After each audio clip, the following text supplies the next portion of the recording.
Presidency blames governor for worsening insecurity, questions push for state police. Why no go blame? He's blaming the governor. But when Jonathan was there, he was blaming Jonathan.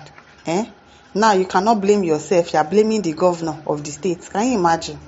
The presidency has shifted responsibility for the rising wave of insecurity across the country to state governors, citing poor utilization of security votes and inadequate support of federal security agencies. I don't understand.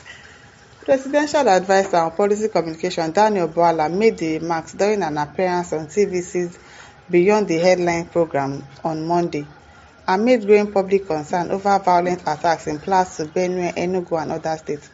Daniel Bwala is not okay, because I don't understand how you are shifting the responsibility. Why are you shifting it? Who is the CSO? Maybe our president is the CSO of the country.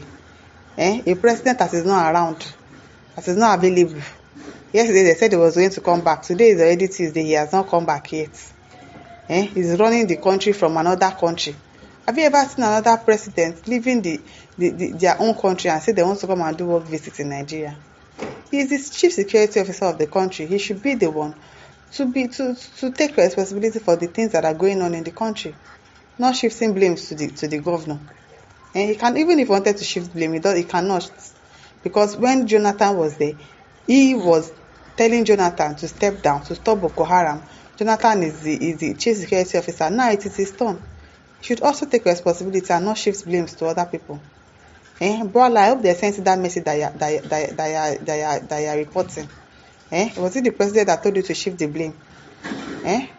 What we are finding very sadly is that there are some states where the governors give 20 million naira to the SSS, 20 million naira to the police, and 20 million naira to the army as monthly allocation for fighting insecurity.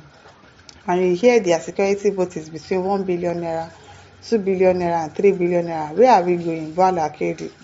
We they ask that question. Where are we going? He maintained that the solution to Nigeria's security challenges lies not necessarily in the creation of state police, but in the effective deployment of existing resources and structures by state leaders, which is, Bwala, tell us now. There are people who still believe within the present framework of the security architecture of the state that we can deal with insecurity if we understand what it takes to do that, he said. Bwala emphasized that states already have access to federal security agencies like the police, DSS, military and paramilitary outfits that are not doing anything. What are they doing? What are they doing to protect the citizens? They are doing everything to protect. Tomorrow now, another person will come and attack. Then they will condemn and say they are doing everything in our capacities. I beg you, let's say what? They have access to federal security. Where do they have access to it? And that governor also possessed constitutional rights to establish quasi-paramilitary formations. For example, a governor who gets more than 2 billion naira to 3 billion naira security votes can decide to take only 1 billion naira to buy equipment such as drones, vehicles, and everything that is needed to do surveillance and fight security, he said. That governor can give adequate infrastructure to help federal agents in their state. Because crime in Nigeria is so dynamic, we are hearing that the criminal elements even use drones. You are hearing. How can undemocratic elements use a sophisticated system of surveillance that the state does not have? Why are you asking that question, Bwala? As you are asking it, be answering it by yourself. Answer the question by yourself. How they have sophisticated weapons, more than our DSS, more than our police officers in this country. Ask yourself and your president that question. The presidential spokesman criticized what he described as tokenism by governors, urging them to take more responsibility in mobilizing and equipping security outfits within their jurisdiction.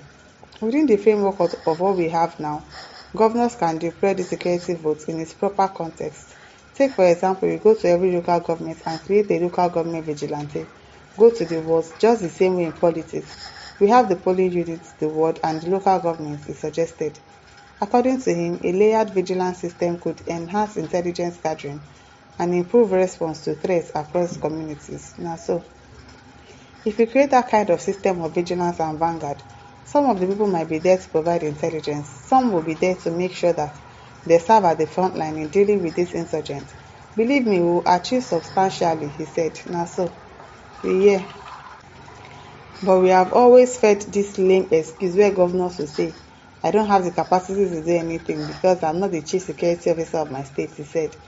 He added, by the time you create a state police now, a governor who says he's struggling to pay salaries, you want to create another police system for him to pay them or to work with them free of charge? Do you know what it means for a state to run a security outfit like a police system? It's no joke. What does it take? What does it take for people to run a security outfit like the police? How much are people paying them? How much is the salary of a police officer? People should stop. As if people are paying police officers billions of naira. How much are you paying police officers? Do we have the budget at the moment to sustain that? Who are you asking? People are borrowing money up and down. Did the president not just spend 10 billion naira to put solar in Aso Rock? What solar is he putting? So there's no light. Even if there's no light in the whole of Nigeria, there's no constant light in Aso Rock. Now what? Now I'm suggesting that we don't need it, but what I'm saying is we don't have to wait for it before we can safeguard lives. He said, we hear you, Mr. Bal, abeg. You know, be like say you know they work. Can't talk, they talk rubbish. Abeg. Honor Raphael says, please don't run away from your responsibility. You are the chief security officer of the Federal Republic of Nigeria. The same power you used in declaring state of emergency in Rivers State, use it to clean up the security challenges. Exactly. Don't try to shift blame now. Even if you wanted to, you cannot. The mere fact that you called Jonathan out during his time to be the chief security officer to stop Boko Haram, you were calling him incompetent and all of that. You also have to be the president and make sure that you tackle insecurity in this country. You have to tackle it, or you don't have a choice. You don't have a choice. Robert Dixon says, this insecurity that is ravaging everywhere will one day get to you wherever you are. Staying, if not curtailed. Yes, so once it starts affecting their family members, we pray that it start reaching their family members one by one. When probably one of your nephews is attacked, or one of your nieces are attacked, probably one of your niece that you love the most. When it starts touching them one by one, people will find something. You will find solution to this problem. It's because it has not touched you, people. It's because it has not touched you. Kenneth Agaba says, the governors control security agencies. Don't shy away from your responsibilities. Abio, do money maintain security? Let the government at the center work the governors to keep the order. Sheke, now you cannot run away from your responsibilities. You are the president. You are the president, so you have to do this thing. Can you imagine? Okwosa says, failed government, you now blame the governors. Can you imagine? They are not doing this. I beg you, let's hear what. My listeners, over to leave your thoughts in the comment section. Don't forget to like, to share, and subscribe. Thank you for listening. See you some other time. Bye.